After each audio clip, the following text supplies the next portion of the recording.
passion for what you're doing. This rings true because it's so hard that if you don't, any rational person would give up. It's really hard, and you have to do it over a sustained period of time. So if you don't love it, and if you're not having fun doing it, you're gonna give up.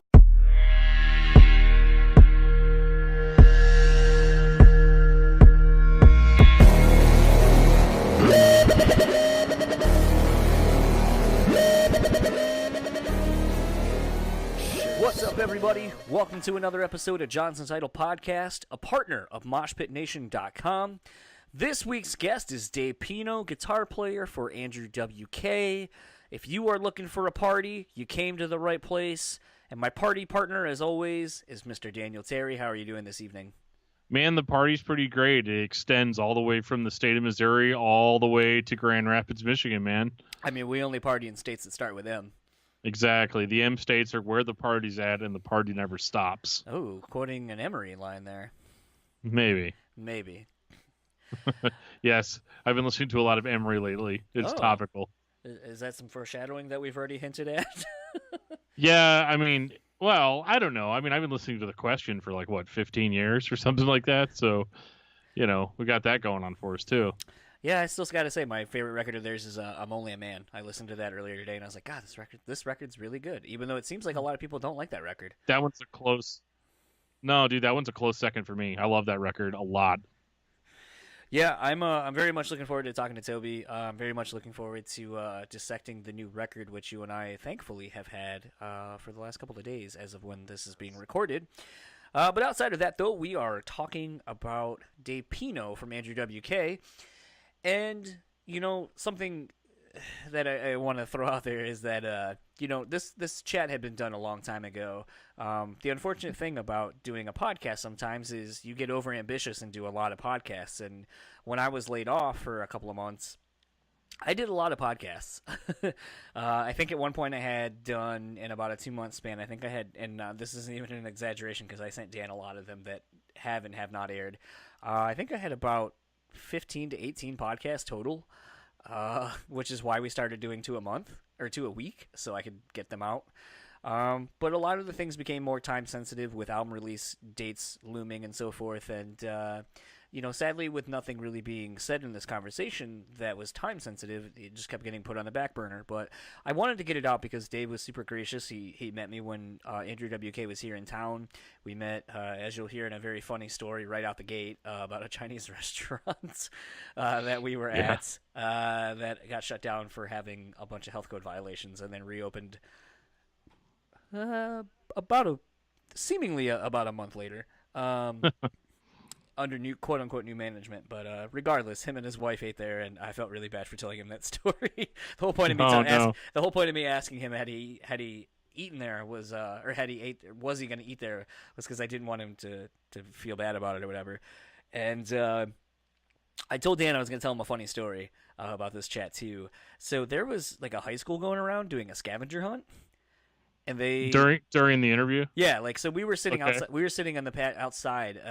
Why you can hear cars going by and so forth at this Chinese restaurant. But there was a high school going by doing a scavenger hunt, and so everyone we were already getting stared at because here are 2 dudes doing an interview at a restaurant where they're not eating and they're just sitting outside, which is weird. I realize, but. So the school people kept walking by us, and I was like, oh, God, maybe they're going to think either him or I are famous or something and interrupt us. And thankfully no one did. But then as we were finishing up, one of the school people came by, and they asked us to act like we were eating. And we're like, well, we're not eating. We didn't eat. So... well, I don't know what you want us to do. So they're like, oh, just take these leaves and pretend like you're eating them, and we can take a photo of it. I was like, okay. And the irony was, as they left, I was like, someone is going to turn in their high school report for their scavenger hunt and not realize that they have the guitar player for Andrew WK, a dude who used to be in Power Man 5000, a dude who used to be in Damone, a dude who used to be in all these bigger bands. They're just not going to know that there is a photo with somebody that actually is somebody.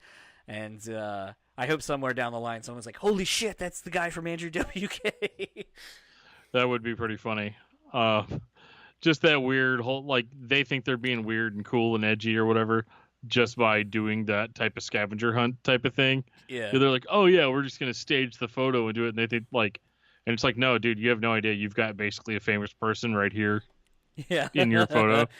So that was like your joke to them. That's hilarious. Yeah, it was very amusing, but I wanted to thank Dave again for taking the time. It was actually one of the first in-person interviews I'd ever done, so I was really nervous about using like my equipment and doing something live, and you know, I realized how much it seems like you're not paying attention when you're constantly looking at your levels and so forth, and trying to lead the conversation and still listening and all that. So it was a bit of a learning experience for me, but I think it was really good, and you know, I was really thankful that Dave took the time to take time out of his day with his wife, you know, before his show, to come and chat with us. So I'm very pleased to bring you this episode. And without further ado, this is my chat with Dave Pino.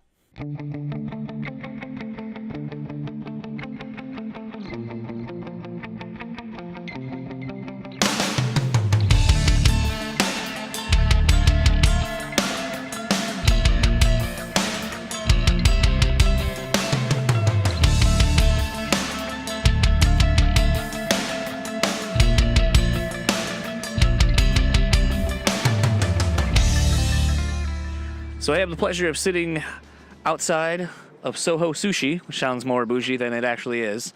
Here's a fun story. This restaurant got closed down because of health issues, finding food on the floor, in serving containers and all that. And as a result, pretty much none of us have come back. But it doesn't seem to have stopped people from actually coming here. But this usually was where I came every Saturday to get some really good lo mein. Man, it was delicious. I couldn't believe how nice and delicious the dishes were. Yeah, I was almost like interested to see how it was, but I see everything still kind of looks exactly the same, so I don't really know how much has changed other than Jim just slapping a new name on this. Oh man, I'll have to wait till this airs to let my wife hear it. Well, I kind of get into it since you guys got a show coming up in a little bit, but so one of the first times I remember seeing you, and unless this is another one of those stories like you were saying just before I turned the mics on of how it's not, you weren't in the band at this time, was seeing Damone open for 69 Eyes. Holy moly. I think I was there for that. It was I think the other opening band was Program the Dead. The Dead, man. But it was like one of the first 69 Eyes full U.S. tours before they then came back a few months later and opened for Cradle of Filth, I believe, on the Devils album cycle. Yeah, well, I was actually in Damone for a really short period of time. I think I was in that band the shortest amount of time out of any band I've ever played in. I think it might have been 6 months. I'm not entirely sure. I can't remember. It's almost like you're a hired gun. Yeah. My friends make fun of me sometimes. They say I'll start a band, and then the band will get a record deal, and then I'll leave the band. And then the band goes on to do whatever. So you like putting in the hard work and reaping none of the rewards. Yeah, I like you know, the fun part of like the excitement of, you know, potentially getting to the top. So, you know, I always like asking this question for any musician that I end up getting to talk to. What got you into wanting to be a musician? What inspired you to start playing guitar? Man, it was kind of like the most boring thing ever, because when you were in the 4th grade or 5th grade, you had to choose an instrument back in this, you know, the educational system I was in. Piccolo so I just had to pick yours? something. What's that? Piccolo or recorder was not your instrument of No, choice? everybody picked that one. So my dad was like, gotta be original, do something no one else is doing. So I was like, can't do drums. So my uncle had a guitar, so I was like, okay, I'll just do the guitar. And then I couldn't do it that year. I had to switch schools. And then by the time I was able to play a guitar, I discovered like Kiss and Van Halen and all that. And then it was just something interesting for me to do. And that was it. Like it was purely based on like an educational thing. And then through choosing that, that's when I discovered, you know, all my cousins or whatever would say, hey, check this out, check this band out, whatever. And then I became obsessed, you know. Like Van Halen was pretty much the one that got me. I can tell from watching some of your YouTube snippets of you playing and practicing. That's definitely a main inspiration. But I think that's kind of to be assumed when people of a certain age got into rock and roll. Like it's either Randy Rhoads, Van Halen, a couple of the other guys like that. Sometimes it's Thin Lizzy, if that was a band that a lot of people got into. So what were some of the earlier bands you started? Because, I mean, as we kind of already had hinted at, you've been in a lot of bands and you play in a lot of different genre types of bands. Mm-hmm. So what was one of the first bands you actually got into on your own? Oh, the first band? I mean, the first band I was in, I think I was 12, and it was my brother's band. He had started a band. It was all our friends from our neighborhood. Is that Waltham? It turned into Waltham, yeah. Originally it was called Dirty Larry, and then it was called It's So Skid. So we changed our band name a bunch. Bottom Line was the original name.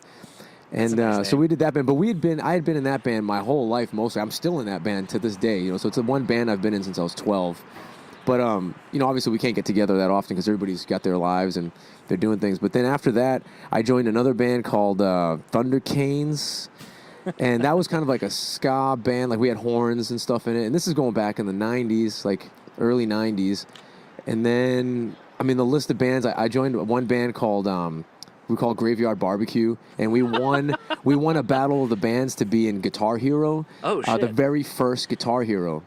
So they hadn't released the game yet. And they were doing this online competition on a message board. Remember those old school message boards that were really big at the time? So we signed up for it, we tried it, and we won. And we went to the headquarters and everything and played the game. We're like, oh, this is cool. Good luck with it. Whatever. They gave us one. We took it home. We're like, never play it again. I never even took mine out of the package. And the game became huge a year later. Yeah. It's funny. I remember playing that game, and that's actually how I got into Every Time I Die and All That Remains initially. And I remember looking at my, $1,500 guitar sitting next to while I'm playing these games, and I'm just like, why the fuck am I playing this game when I could be learning these songs for real? Yeah. This is stupid. It was addicting, man. People loved playing it was it. They found out addicting. you had it. They were like, oh, I've been playing this. So there was that, and then another group, Damone, obviously, of course, right? There was that one, and then there was this guy named Robbie Roadsteamer. He was a comedian, and I had no idea he was a comedian. I thought his band, the Sweatpant Boners, which as a matter of fact, Ken Susi from Unearth was a part of that band. Okay, I was going to say, I know that Boners. band name from somewhere, but that's why. So I saw his band opened up for Waltham, and I thought they were the best band I'd ever seen. They were hilarious because the lead singer would just make fun of people in the audience, and he would make fun of his band. He would yell at them about being out of tune, and I was like, this is amazing. This guy, I was, just totally just floored by him. And then after he came to me and told me he was just a comedian, he took off his costume, and he told me he was quitting music. And I was like, no way, you can't quit music. I was like, this is the best band ever. So I joined his band, and then we won a Battle of the Bands. And then after we won the Battle of the Bands, he got a job working for the radio station that held the Battle of the Bands, and he was, a personality. I think he was on morning or the drive home radio. Did he keep the Sweatpant Boner? Yeah, he was still Robbie Roadsteamer, online. So then after that, I joined Seamless. Oh, man, I fucking love that band. Remember Seamless? Yeah. Yeah, Jesse and, what was it? Peter? Or Pete? Yeah, Pete Cortez? Or Cortez? Yeah, Cortez. Yeah. I actually was replacing, Pete couldn't go on the tour, so I joined. So Pete actually, he stayed back. Jeff Fultz, he was playing bass, but he moved over to guitar because Jeff's an amazing guitar player, and then I started playing bass for the band. So I did a tour with those guys. I think I saw that band play at the Hayloft with... was it Maylene? It was like a weird billing, because it's like you guys, or Seamless wasn't in the same vein, but I think because it had sort of that southern tinge to it. Yeah. It was I think it was Maylene and the Sons of Disaster tour, and I was like, whoa, it's kind of weird. Maybe not, maybe it wasn't them, but I remember it being sparsely attended, and I remember just kind of being like, wow, this band's so crushingly heavy, and they groove riffs and shit, and it's Jesse from Killswitch, so yeah, this is awesome. I didn't even know who Jesse was. I didn't know that. I thought Howard was the original singer for Killswitch on those days. Right. And then he told me he was. I was like, yeah, right. I was like, sing End of Heartache right now. And he sang it to me in the van. I was like, holy crap, you really you would have gotten guy. that exclusive. No one at that point would have heard Jesse ever sing End of Heartache. Yeah, no, I got the exclusive, and I was like, okay, you're not black. But and then after that, while on the tour with that band, I ended up in a band called Ankla. Now, Jesus Christ. You and I have almost interwoven. A friend of mine that lives, I met him in Kalamazoo when he was going to Western. He was tour managing Ankla on Ozfest the year it was free. And I went out a couple of times to go hang out with him and Ramon, who drank all my alcohol. Yeah, that's Ramon. That guy's awesome. Yeah. Wow. So I think that might have been after. I might have left right around before Ozfest. Fair enough. And as a matter of fact, I played with them so they were getting a deal from, oh man, I forget the brother's name, but they were in that band. It used to be Puya. Yeah, it was Puya. That was Ramon's band. And then he started Ankla. But then they got a deal with the brothers, man. The names escape me right now. Caballeros? Yeah, right? They had that. What was the name of their band? Cavalier Conspiracy, but then they had Soulfly or Sepultura. No, not so. No, I'm sorry. I'm thinking of somebody else. They were from like kind of the 80s. Son of a bitch. Anyways, they had to do like a showcase for them at a festival. So they were like, you got to stay with us until we do this. Because I had to move on. I had to, because I was playing bass for them. I wanted to play guitar. Right. So I did the showcase for them. They, their deal was like, set in stone. They're like, all right, thank you very much. I was like, all right, see you guys later. And then I left. And then I started a band with Piggy D from Rob Zombie. Yeah. I started a band with him and Joe Letts. Joe Letts now plays in Combi Christ, but he was in Genitorturers at the time. Yeah. And then a good friend of ours, Sean Marazine, he had a band called Marazine. So I did that for a minute. And then after that, I went to LA. I was like on a break, from doing a couple of those van tours. And while I was out there, Piggy D asked me, he's like, hey, man, what are you doing right now? I was like, no, I'm just hanging around. I'm in L.A. And he goes, you want to play in Power Man 5000? I was like, whoa, yeah, sure. And, so I ended up in that band for 5 or 6 years. And then from there, Andrew asked me. That took me to 2012. Okay. That's, shit. I feel like you should be on Doc Coyle's X-Man podcast. Yeah. With that laundry list. And I'm pretty sure I've left some bands out.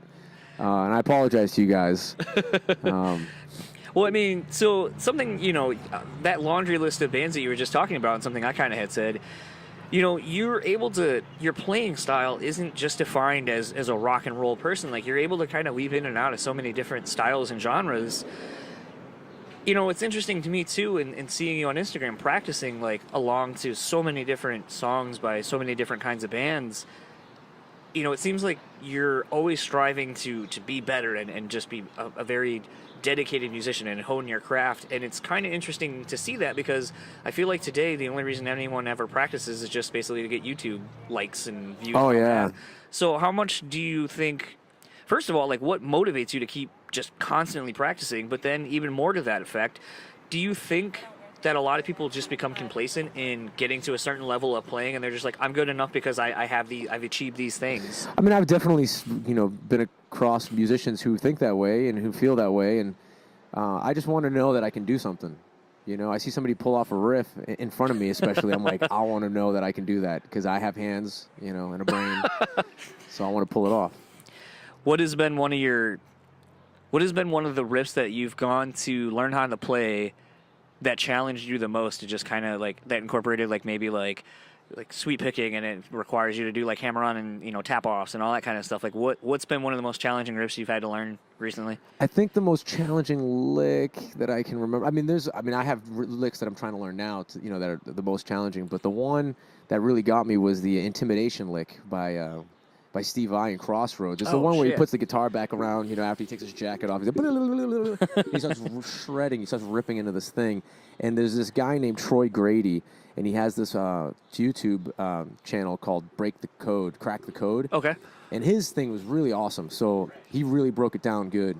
So that was like, yeah, I'm going to be able to sit here and really learn it. And it took me a while, but I got it finally. And then, I incorporated it into a few guitar solos. I didn't even try to change it much at all. I just put it in. Do you feel... Let me see how I worded this. Do you think this trend of online players, do you think that people are losing the ability to actually write music because they're more focused on... nailing a part, and then you can kind of edit it all together? Do you think we're losing songwriters? No, I wouldn't say we're losing songwriters. I just think that for some reason, and this has been going on forever, I think shredders have different priorities when it comes to their songwriting. And the guy who really opened up my eyes to this was Spider from Power Really? Man. Yeah, Spider, man. He was awesome. We would write together. We'd be in the house, and I would come up with a guitar solo or a lick. I'm like, dude, check this out. And I'll never forget what he said to me. He goes, dude, that sounds like a chicken. It's like, you know, and he made that sound effect, and I was like, what? And then I sat back and I was like, holy crap, I see, like, if you're not a dude who's, like, way into guitar technique and way into that kind of stuff, it doesn't sound like what, you know, us guitar players thinks it sounds like. Right. And by no means did it, like, discourage me in any shape, way, or form, but it kind of gave me an insight to what, like, the different mindsets of music listeners. And I just feel like all my favorite guys who are shredders, and I listen to their music, it's just it's satisfying to a certain degree, a certain type of listener.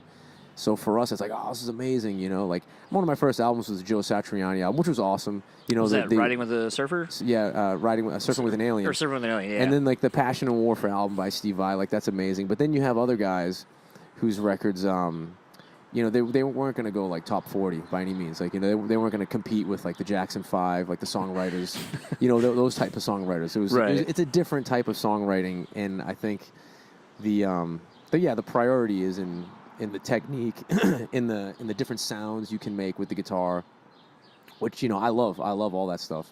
So I think songwriters, there will always be great songwriters, and there will always be great shredders, and sometimes the two kind of gets combined. And I think Joe Satriani and Steve Vai, they nailed it with you know, some of their songs.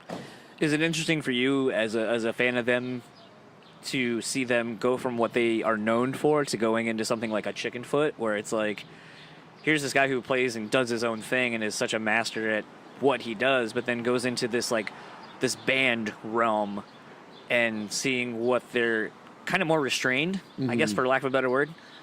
Is that, like, does that, like, interest you at all? Like, when you kind of see that and see how they approach the two different types of ways to play? Yeah, no, definitely. I mean, when Steve Vai was in Whitesnake, I forgot about that. I always think of Red Beach now when I think of Whitesnake. Yeah, he had awesome stuff. Yeah, that's right. Red Beach is in Whitesnake now. Man, Red Beach is awesome. Yeah. I met him one time. He was so funny. And then who else is there that's done something like that that I can think of? Oh, shit, everything escapes me. I'll tell you, my brain is just, like, inundated with all these YouTube kids, because there are people on YouTube who have this technical proficiency that is just mind-boggling. But you're right, yeah, all they do is just shred these licks, and there's not really, like, a melody or a song in what they're doing. They just strictly just, just real buttery and amazing. But I mean, that's what they're into, and that's what they're all about, and I think that's awesome, you know, because you got to be that focused and dedicated to something like that to achieve that level. Speaking of that, though, I've often wondered, because in the day and age now of social media and just kind of online awareness of everything, I mean, like, cat's out of the bag now, so I can say this, actually. So a friend of mine, Tyler, Joel from Killswitch's brother, I had made a comment to him a while ago. I was like, why don't you try out for, like, Justice, you know, solo band? You know people that probably know him. You could easily get the gig. Like, seemed like it'd be a pretty good, like, side gig for you to do something on occasion. And so I guess he reached out recently, and he's going to be, like, the rhythm guitarist or whatever for, like, the upcoming solo shows in the European run he's doing. And something we were kind of talking about in doing all of that was just kind of having, you know, a decent online presence and so forth. And something I kind of had wondered is, with you posting so many of the different videos you do of, like, hey, I'm learning how to play, I'm trying to learn Eruption, or I'm trying to learn, you know, these licks, or hey, here's a riff I got that I've been jamming on. Have you found that maybe someone, you know, because a friend of yours might have liked the video, that maybe you get hit up, like, someone's like, hey, are you doing anything right now? Like, I need someone to lay down a track for me on something, or a sweet solo, like a guest spot, or hey, I need someone to fill in guitar on this tour. Like, does that happen for you? Oh, yeah, absolutely. And I think that would happen for anybody, too. If you do something and people are aware that you can do something, you know, that when they think of it, or when the thing comes up, they'll think of you. They'll be like, hey, you know, ask this guy. And, yeah, it's happened to me with leads. Like, I've had to play leads on a couple things for friends. I get asked to. But it's happened to me with anything. Like, I made a puppet, right? And my friend, you know, were these the ones that ended up in the USA videos, or a variation of? No. Okay. It didn't end up in the USA video. But it did end up, like, I ended up making puppets for Universal to do this group called the Mansions. And Mansions is, you ever hear that song? It's like, you think you're cooler than me. It's a completely different genre. You'd have to, Mike Posner. Mike Posner, yeah. So Michael Posner started a band with this kid called Black Bear. And the the kid's label blowing up right now. Yeah, no, they're huge. And I mean, I hadn't heard of them until, my friend who worked at the record company was like, hey, can you make a puppet for me? I was like, I made one puppet, She's like, yeah, but you're the only guy I know who makes puppets. And I was like, holy crap. So I did that. And then from that, the band King, they were asking me to make puppets for their music video. King, K-Y-N-G or yeah, King? K-Y-N-G, yeah. Okay, because we have the King 810 that's from here that's more of like a hardcore band. So it always gets kind of confusing who people are talking about because they had to add the 810 once they got signed to like Roadrunner. Yeah. So I just want to make sure it wasn't that band. Yeah, no, it was King. They made a music video for their album, the song "Breathe in the Water," and they were like, we know who can we get to make puppets? So they're like, Pino makes puppets. I was like, oh my god. So I got Please tell me that's your business name too. What's that? Is that your business name? Pino's Puppets? Yeah. I mean, it was. I mean, it completely consumed my 2017. I think wow. All of 2017 I might have dedicated to making puppets. That's crazy. Because people asked me to make puppets. Where did you learn to do this? YouTube. Fair enough. I didn't know if this is like some long like hobby you've had. No, I made a puppet a long, long time ago during the MySpace days for Robbie Roadsteamer because Robbie lost a comedy competition to a guy with a puppet. And I was like, yo, Robbie, I'm going to make you a puppet. And the next competition, you're going to have your puppet. Your puppet's going to make fun of his puppet. And you're going to win the competition. So I did that. I made this like little puppet series. And then I hadn't done anything for years later. And then this guy, he's out of Ohio, I think, Foam Foolery. He makes puppets. He actually makes puppets for all these bands. Like he's got like Charlie Benante, Zach Wild, all these guys that he's made puppets for. So somehow we became friends.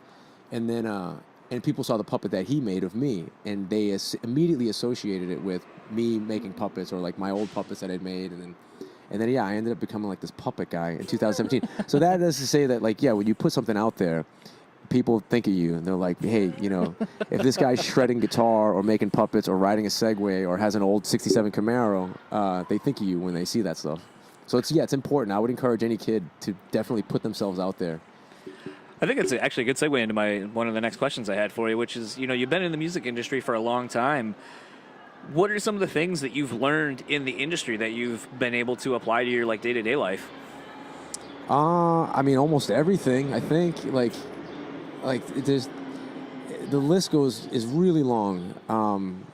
But like I've just learned, how you learn how to be a team player, how to be courteous and pay attention to things because there's so many moving parts. Especially when you're in a band on the level of the bands that I've been in, because sometimes we have to be our own techs. Sometimes when you want to do production, you can't afford to have like, Pyro or whatever. So you kind of figure out a way to do it yourself. So you have to really like think ahead and yeah, there's a lot of moving parts. You have to advance gigs. You have to, make sure the venue's aware of you and what you're doing. You have to read your contracts, to make sure that everything's understood. So I feel like, and also you have to talk to people. You have to be pretty personable, social. You have to communicate a lot, and I feel like I've learned how to do that a little bit better. My Boston accent isn't as strong as it used to be because of all the talking I've had to do. I was gonna say it sounds a lot. There was an interview I found from a while ago, or a video or something on YouTube, bringing it back to that, and I was like, all right, I'm going to talk to someone with a pretty thick Boston accent here, and then I was like thinking about it, and I was like, well, I feel like I haven't heard you have it in a while, and I was thinking about it, so it's funny you brought it up because I was like, I know that accents can go away over time, but it's not something that you really think of. Like, have you really become aware of it, or is it something? Oh yeah, I've been aware of it. It was kind of a conscious effort too, because sometimes people couldn't understand what I was saying, so I thought to myself, I'm not pronunciating things, And then also while I lived in Los Angeles for 10 years, and there's a lot of Boston guys out there, and you could tell right away when you're at Ralph's and this dude's just throwing out F-bombs and not pronouncing the words in proper English. I watched the way some of the other folks around would react to it, and I kind of thought, shit, I want to be taken a little more seriously in that environment. In Boston, you could be the mayor and have the thickest Boston accent. Everyone's like, this guy's freaking genius. But in other parts of the country, sometimes people don't know how to interpret it. I guess it would be the same if like you're from the South, if you're from Texas, and you have this like kind of accent. People just they react to it, and I didn't want to have those kind of reactions. I wanted a chance because I wanted to work and get involved. Did you end up taking any speech classes or anything to kind of just more focused effort on correcting, I guess, bad habits? When I would ride down the street, I would, try to pronounce every word I could read. and then I took a comedy course, a UCB. Okay. So I thought that helped a lot. There was actually a lot of things I learned in UCB that helped with playing in bands. Like what? Like one of the things I learned was called yes and. So when you have conversations, you always say yes and. I have a question. Yeah. Yeah. So if somebody says something, you want to continue the conversation. Yeah, and yeah. So that was one of those techniques I thought was really good. I would catch myself when speaking to people like no, but, and I guess that would make the conversations move a little jerky. Yeah. So they taught you that, and then it was great to do comedy as a musician because I feel like as musicians we're always trying to be like super cool. We got our sunglasses on. Sometimes we wear scarves indoors on a hot day, and like we're very image based. Yeah. And to stand up in front of a group of kids that were super witty and just, fucking cracking jokes nonstop, and you have to be, try to be as funny as them or whatever. It was the scariest thing I've ever done. So that I thought was a good experience, kind of like get over myself. I've always kind of felt like a lot of the East Coast people are coming from the East Coast myself. I feel like a lot of East Coast people are very quick and kind of up-tempo and always moving and hustling and all that kind of shit. Oh, you got to be. You only got 4 months of summer. And it's funny because, I was just talking with Adam from Hopesfall the other day. He lives in North Carolina, and we were just kind of talking about, me being predominantly now living in the Midwest, but having grown up in the East Coast and, at a point to where I can still remember these things. It's interesting to remember what it was like living on the East Coast and how we grew up in the original 13 colonies and all that kind of stuff was just so beaten into our heads, which I know I've a lot of it I've forgotten, but it's still one of those things. I remember that wasn't that was a whole curriculum, whereas I move out here and it's a week, and it's just interesting just in that realm geographically seeing how different people are raised.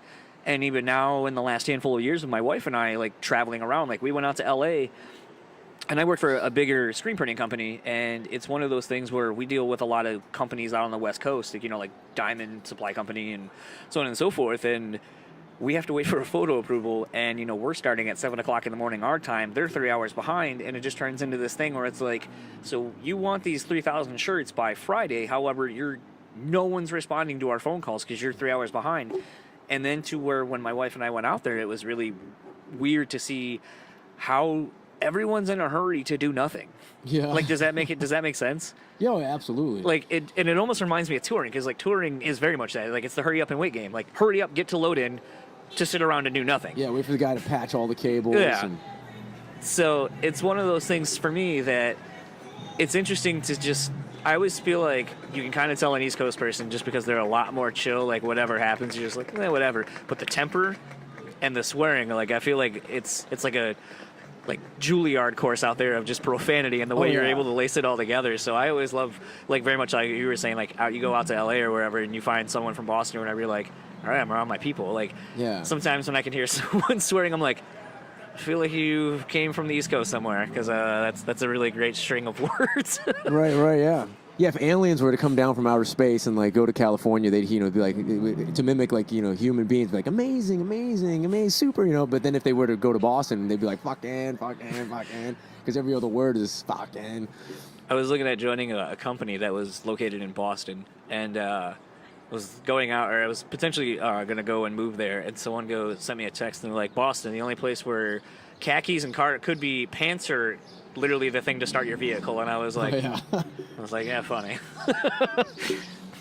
Kind of in speaking to your current gig and what brings you here to Grand Rapids, playing with Andrew, what's it like playing, and I guess really I could ask this about even Power Man 5000 or any of the bands really you've been in, but what's it like playing with somebody that has it's constantly evolving as an artist? How is that working, with someone so ever-changing?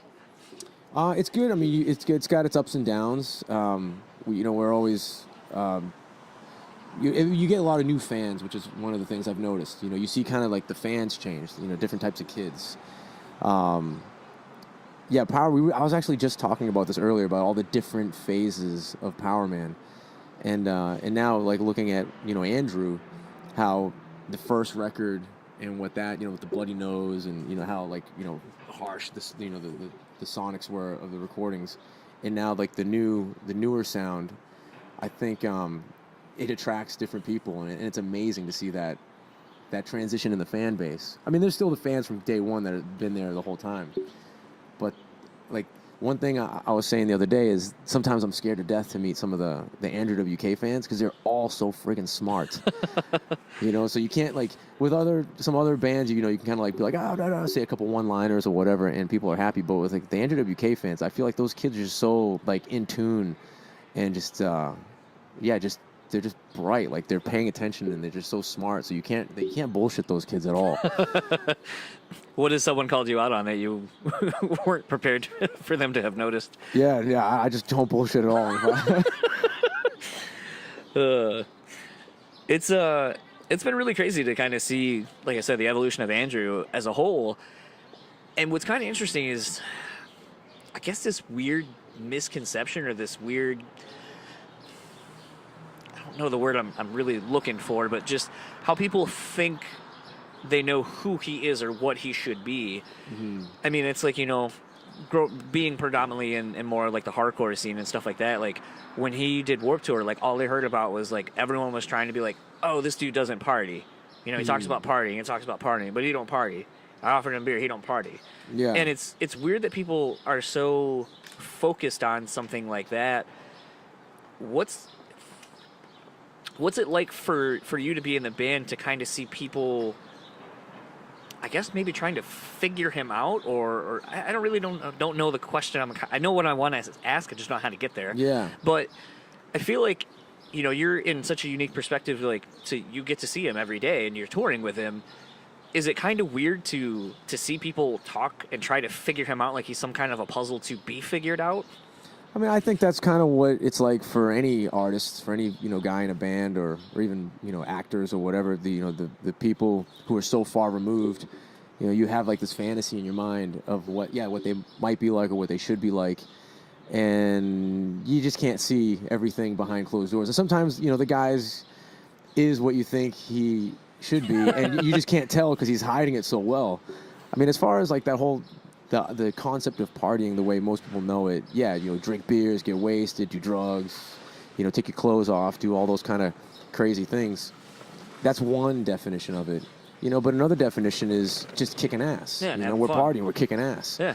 And, I mean, some people call it rocking, when you're fucking rocking. Excuse my language. When you're rocking. No, you're good. You can cuss on this. When you're rocking, you're not necessarily, like, playing an instrument or something like that. You could just be kicking ass at whatever you're doing, whatever the job is or whatever the goal is at hand.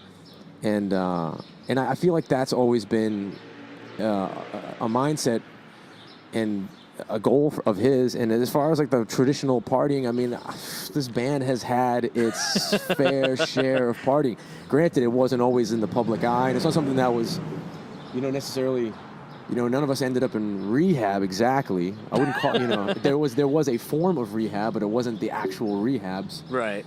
But no, we've all, those guys, not me.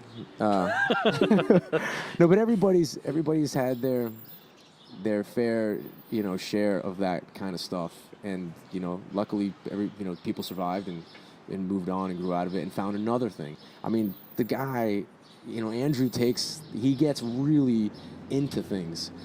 So after he turned, a page, he got way into exercising. And if you look at his photos, I mean, the dude has transformed himself in such a short period of time without the use of any type of drugs or anything like that. That was just pure dedication and ambition, and he would go and he was committed to it, and we would be at the studio, we'd be at days off, we'd be at shows, like, where's Andrew? Oh, he had to go get his he had to get the his exercise in.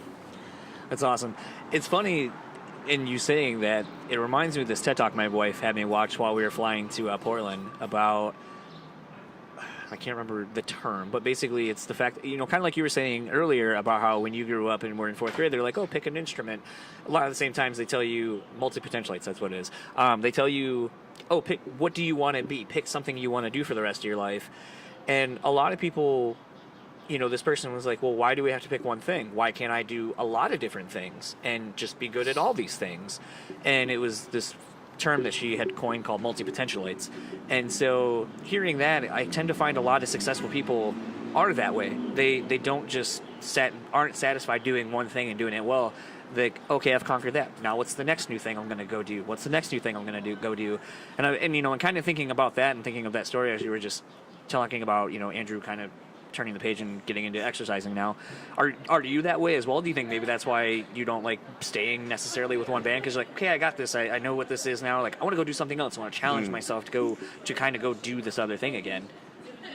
You know, I definitely get into a lot of stuff, and it's gotten me into a lot of trouble because, you know, that's how I find myself being, you know, a tour manager, guitar player, light guy, you know, the driver of the band, the IT, for everything.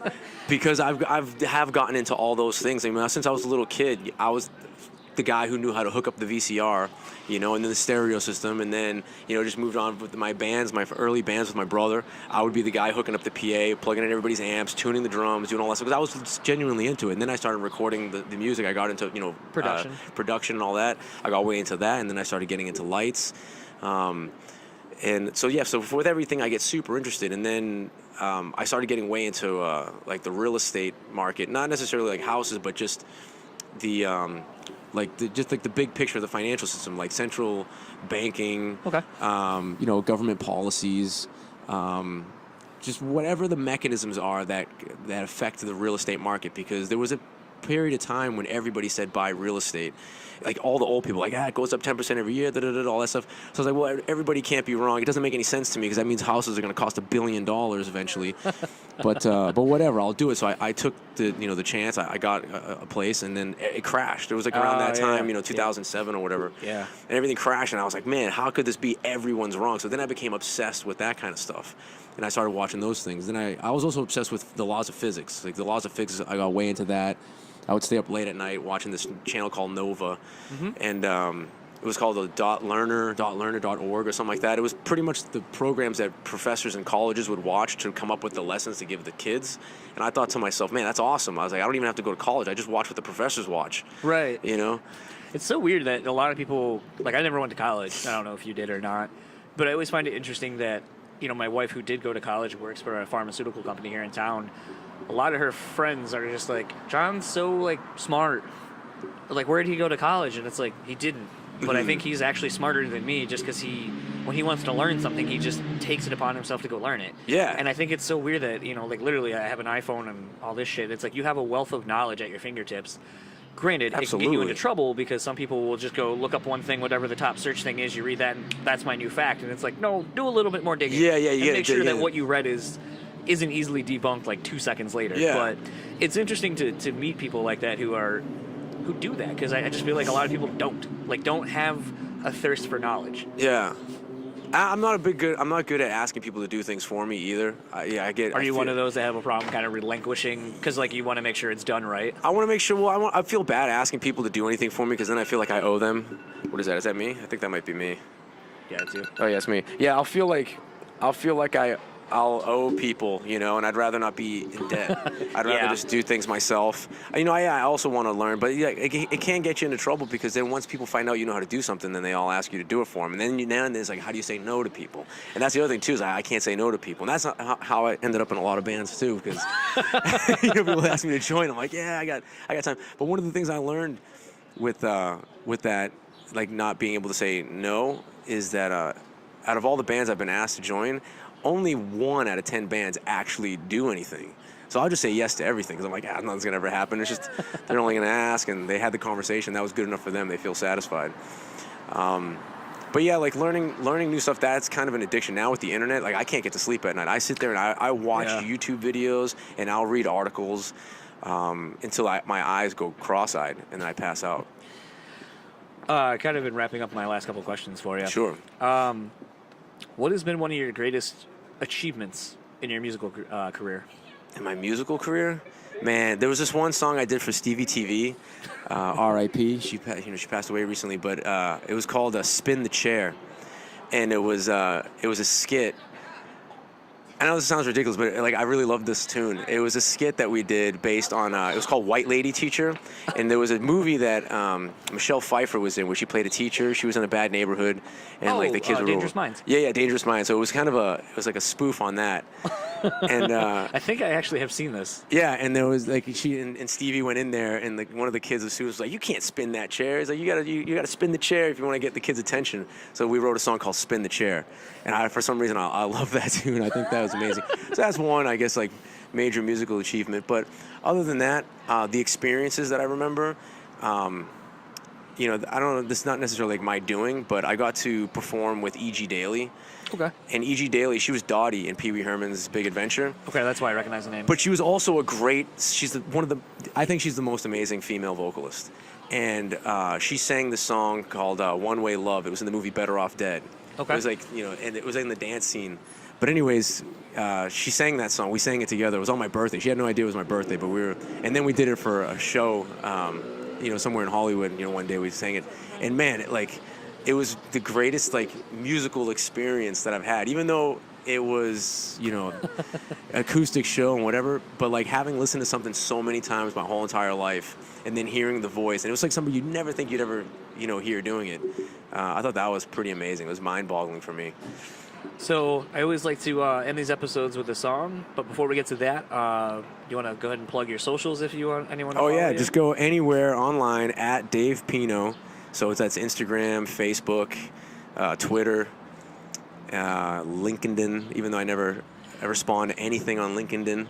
I think you actually popped up on my LinkedIn recently, and I was like, weird. Yeah, all the social medias, Vine, all that stuff. I barely use any of it. I go to Instagram the most. That's the only one I go to. Other than that, Facebook once in a while.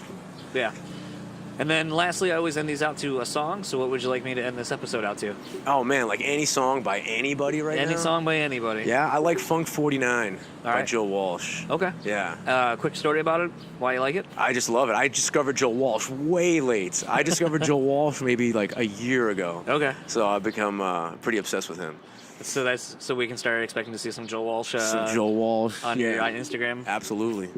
Awesome. Well, thank you again, Dave, and looking forward to the show tonight. All right, thanks, man. Dude, thanks for asking me to do this. Yeah, not a problem. Great. So that was my chat with Dave Pino of Andrew WK. I want to thank him again for coming on and also giving my wife and I tickets to go see them play at a long sold-out show here in Grand Rapids at the Pyramid Scheme. Having never seen Andrew WK, I got to say it is quite an experience. And if you've never seen him, please go check out that band. Dave, Andrew, his wife, everyone in the band are fucking rad. And I mean, it's just a feel-good story. I mean, as you kind of heard me talking with Dave, you can hear that Dave's obviously spent a lot of time playing in a lot of different bands, a lot of known bands that have completely different sounds. And I think, he found a home in Andrew WK, where he's able to showcase a lot of his many talents. And, the band's just phenomenal, too. Their drummer is a YouTube dude who played a cover of Andrew WK and then now is in the band. And, I mean, it's just all around. Andrew WK is a great feel-good story with positive shit going on, and I don't see how you couldn't be entertained. So much party on a stage. Have you seen Andrew WK live? I have. It's not who I went to see, but it was at a festival. God, this must have been like 8 or 9 years ago. But it was a big outdoor festival over at the pavilion, or as I like to call it, Riverport. But I know it's it's owned by some Riverport. Yeah, it's like some bank now. It's like some bank's amphitheater now, but it's Riverport. That's where all the concerts happen here. And yeah, I think, and they only played for about 30 minutes or so. Oh man, that's like the sweet spot though. When you know you have a good band that knows what they're doing. Everybody was having a good time. Can you imagine a Slipknot 30-minute set now? Just how balls to the wall that would be. It'd be like all our heaviest songs that are 3 minutes long, and just bang them all out so fast. It'd be just disgusting. Sometimes I think, in preparation for this Louder Than Life festival that I will be going to in a couple of days, I just, there's some bands like Glassjaw. They're probably going to get a 30-minute set. But just think about a 30-minute Glassjaw set. It's probably just going to be packed full of, just so much, aggression and so forth. I just think it's going to be so rad. Yeah, rub it in. Well, you know what, though? It's okay. It's all good because I'm going to see Zayo on Thursday. So, I mean, Zayo is basically going to see a festival of all your favorite bands, but it's your favorite band of all time. So you get to, I imagine you're just bringing a change of underwear because you're going to come so much, just being ugh. Well, yeah, I mean, honestly, whenever we Nashville, I think I only went through 3 or 4 Smashville? pairs of pants. Yeah, yeah, I think 3 or 4 pairs of pants, maybe. That's all. Okay. In a 40-minute set. Yeah. Actually, it felt like they played for like 5 hours because I can't think of any song that I wanted them to play that they didn't play. Okay. So I haven't seen Zayo in so long. Do they still just kind of just no talking, just play? they did a little bit of talking. Scott stopped in the middle of the set and was like, "All right, guys, we're gonna knock out some acoustic songs for you," and then just went into something really heavy. And I think Dan said a few things, but yeah, for the most part, Zayo's a band that just plays, and I think that they did stop at one point and were like, how many people in this audience are, younger than the band is, like not the members, but like the band as an entity. Right. And a lot of hands went up for that one. Speaking of extreme vocalists and stuff, that oh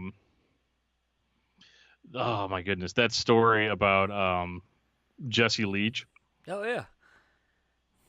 from Killswitch. It's so funny. I used to be the original singer. No, you're not.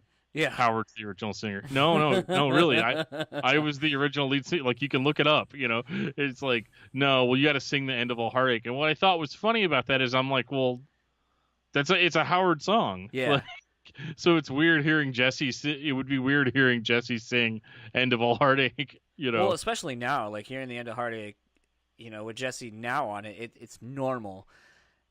Right. Just like it was weird for a while hearing Howard doing stuff off of, Alive or Just Breathing or the self-titled record. It became normal because of just the circumstance. But I mean, think about that. I mean, like you said, he had left Killswitch, had been gone for a little bit, starts up Seamless with Pete Cortez from ex Killswitch and ex Overcast, or I guess they're still a band technically, but yeah, Dave's gotten to play with a lot of people who have done a lot of different stuff, and I think that's the interesting thing to me is just knowing that like I said, Dave's time in various bands like Power Man 5000, like that's an interesting band for a guitar player to be in because you don't typically think of them as being a guitar band. right. Seamless, like that is one of my favorite kind of more under the radar bands that I think should have been way bigger than they ever got the opportunity to be. And Jesse, God, man, it's just like just thinking about like those dirty like southern bluesy riffs, like were just so monstrous. And hearing Jesse's like singing and screaming over it was just so fucking good. Okay, pause this right now. If you've never heard Seamless, go check out Seamless, Cast No Shadow, and tell me that's not a fucking ripper. And then download whatever that record. Because there are just hits on that record. Like, it's so fucking good. If that were on vinyl, I would buy, like, 19 copies. I'm not even kidding. Yeah, that band really got the shaft just because, like, the people that were in the band were in such bigger bands, prior.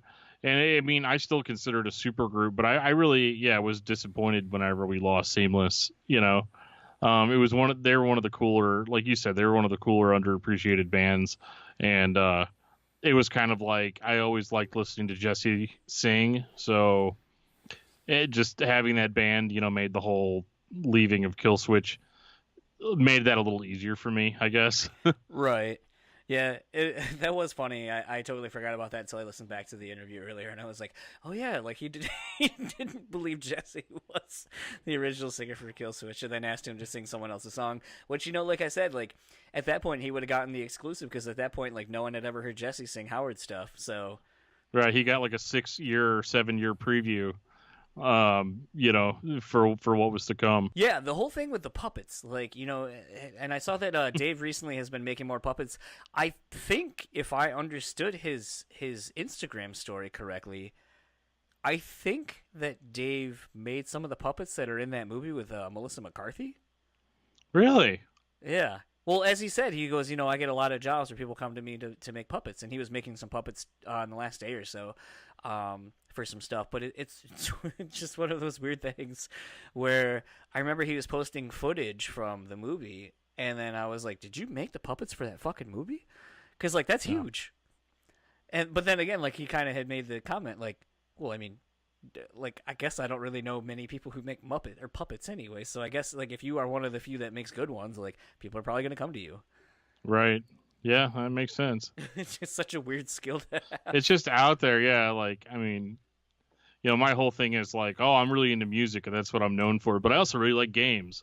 Yeah, But like that's as interesting as I get, like I don't make puppets, like something else I noticed too, whenever I was quote unquote prepping up for this episode, usually my prep is just listen to the interview. Right. But have you ever heard of the band People Mover? Yeah, he's in that band. That's what I was going to ask, because it seemed that's what struck me. Is I was like, man, what did he do in People? Obviously, play guitar in People Mover, right? Yeah. I just wish I knew who. Like, that was one of those bands that like is a huge guilty pleasure of mine. Okay. And were you a fan of the People Mover experience? I won't really call it an album because it was more like an EP. I think it's one of those things for me where I like some of it, but in small doses. So it just becomes one of those things for me where I don't know. I think it's kind of tough. Like, and I think it's kind of the thing too. Sometimes in doing some of these conversations and some of the bands that we talk about, is like when someone's involved in so many different projects. Sometimes you realize like not everything is your bag, but you appreciate what that person does in that band. And People Mover definitely falls under that for me, where I'm like, well, I see what it's doing and why it exists. Like, it's fun, but it's not really something I'm going to go out of my way and listen to a whole bunch. The effect wears off relatively fast for me. And it's nothing against those people or Dave or anything like that, but it's just one of those things where I just I don't know. I think you have to be in a certain mood to listen to that. Who else was in that band? There was because as far as I know, it was like a super group, and I remember everybody said for a long time that they thought the People Mover was brand new. Do you remember that? It's going back a couple years because I don't think they've done anything new in a while. People Mover has, but I remember like a year or two. I remember before the last brand new album came out. I think that was called Science Fiction. Yeah. Yep. Just came out. And I remember when you would go to the brand new website, it would just say like, we're not doing anything new right now, but check this out. And it was a link to the People Mover stuff, which led people to believe that. And then there was like a tour where Brand New was supposed to headline, but then they like dropped off, but then People Mover filled their spot or something. Like, it was weird. Like, it was just something kind of on the peripheral of my consciousness whenever I was listening to this interview. As I was like, People Mover kept dropping into my head, and then I went online and looked, and it showed that he had been in People Mover. But I was just like, kind of like, whoa, how many bands has this dude been in now? He's been in a ton. Yeah, like you said, he gets into a band, they get a record deal, they go, and then he's gone. Yep. Yeah. He's very much the anti-hired gun, like where it's like, oh, are you guys having some success? I'm sorry, I can't be in this anymore. I got to be DIY till I die. He's too cool for school, as we say. But he is like one of the most. Him and his brother Frank are probably some of the most hardworking dudes. Like, they own a tattoo shop. Their dad, I think they own like a construction company with their dad or something. Like, Dave constantly, if he's not on the road, like he's pouring concrete and doing like home repairs and all that kind of stuff. Like, dude is always working. Like, it's another reason I wanted to have him on, because, like, you were just saying, he's been in a lot of bands, but I think that speaks to his tireless work ethic and the fact that you see him on Instagram constantly learning how to play stuff, learning, songs, learning other people's stuff, just jamming. And, I think it's one of those things that it's inspiring to see someone that, has been doing this at a high level for so long and may not be the most well-known person, but I kind of like those people because, you know what, when you get to know those people and you see how hard they work, like, it inspires you to like want to do something, even if it's behind the scenes or whatever, because you know that there is potential to, still succeed because of your hard work and your dedication. Absolutely. I'm gonna interrupt the podcast for a minute here with some breaking news. Okay. Louder Than Life Festival just posted Dear Louder Than Life fans, it is with our deep regret that we inform you that this weekend's Louder Than Life festival has been canceled due to unsafe conditions resulting from ongoing rain and flooding at the festival site, Champions Park. After carefully inspecting the grounds and infrastructure this evening, the city and we have determined that it is no longer possible to make the festival site safe in time for this weekend. We appreciate the outpouring of support from our fans, blah, blah, blah, blah, blah. Literally 1 minute ago. Yeah, I'm looking at it right now. Jesus. Well, at first I thought it was a joke, but why would somebody joke about that? Well,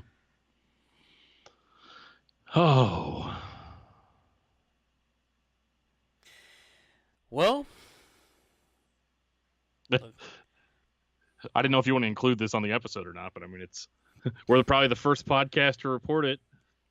Well, I mean, by the time this goes up, maybe not, but Jesus Christ. It's funny, we were just talking about this at the bar a little bit ago when we were dropping my keys off to someone to watch my dog. We're like, oh, I saw that the whatever the fuck festival that was this week, the Bourbon and Whatever Fest. Mm-hmm. Well, that's rad. I hope I didn't just kill the conversation. Well, cool. Well, I'm glad I bought tickets and I'd go to this festival that doesn't exist anymore. Louisville's really nice. Yeah. Yeah, but I think I'd rather have my money back at this point. Just go stay with Toomey for 2 days and be really obnoxious about it, like use his shower and stuff. No. Oh. Well. Okay, sorry, back on track. I just happened to look up and see it, like, because my other computer's on. It's on Facebook, and it's like new notification from Joshua Toomey, and he had re-Facebooked the announcement. Fuck. I want to go see Zayo on Thursday. I mean, I won't be there on Thursday. Right. That really makes me wonder, like, what people are doing, because there was a lot of package tours coming. Yeah. Yeah, it probably screwed a lot of people out of some money. I'll tell you that. Oh. Yep. Okay, well, sorry. Didn't mean to. Didn't mean to throw that out there. All right. Well, I mean, I did mean to, but not like in a vindictive way. All right. Well, so there was that news. So there's like my whole week end shot to shit and a couple $1,000. Hopefully that I can get back. Hey man, the planes haven't left yet. I'm sure you can get your money back. Hopefully. I don't know if we can cancel the hotel though. Just go up and go to the airport and scalp. Like, hey buddy, I got these sweet tickets. Yeah, you don't have my name or my ID, but it's gonna be fine. Just scalp. Yeah. Sorry, I guess that probably hasn't worked since like the early 90s. Yeah, probably not. Anyway, well, fuck. I guess on that. I guess that's as good of a place as any to end this episode. So if you would like to keep up with Dave Pino, you can find him on Instagram, Facebook, and Twitter simply at Dave Pino. As you heard him say, he's the most active on Instagram, which I definitely can attest to. And if you would like to keep up with our show partners, Moshpit Nation, you can find them over at moshpitnation.com and find them on Facebook at Moshpit Nation West, capital M-I. Twitter and Instagram are simply Moshpit Nation. And keep up with our show's sponsor, The Bean Bastard, over at thebeanbastard.com. Twitter and Instagram are simply The Bean Bastard. And Dan, where can people find you? You can find me all over the internet, John. I'm on Twitter at Discuss Metal Dan. I'm on Facebook as Daniel Terry. I am on Gmail, which is like this new thing that I know about now, at discussmetaldan@gmail.com. And my other podcast is, as always, discussmetal.com. And if you would like to keep up with all things the podcast, you can find us on Facebook, Instagram, and YouTube over at JonsuntitledPodcast. Tweet at us at JonsuntitledPod and email us at JonsuntitledPod@gmail.com. And if you would like to support us monetarily, you can do such over at Patreon at patreon.com/JonsuntitledPodcast. We are about to get into a new Patreon episode as soon as we wrap this up. And Dan will tell you about 5-star rating, and reviewing. Oh my God, I love 5-star reviews. I love ratings. I love constructive criticism. I love all of it. But it's not just about what I love. It's about what the podcast loves and what the podcast needs. And what the podcast needs is to show up when people search for awesome podcast. In order to do that, we need you to rate, review, and subscribe, because if you love the podcast, it is literally the best free option that you have in order to help us out in a big way. The more reviews we get, the more ratings we get, the more subscribers we get, the higher the chance is that the podcast will grow and people will be able to find it whenever they're searching for podcasts in general. So let's try to make some top 15 lists or something like that. Yeah, and with that, we are going to end this episode as we always do with a song. And as you heard Dave pick, he wanted us to pick Funk 49. It is by Joe Walsh, but it's actually by the James Gang. So just wanted to throw that out there. If you're looking for it, if you like this song, it's not going to necessarily be under Joe Walsh. It's going to be under the James Gang. So this is Funk 49, and we will talk to you next time.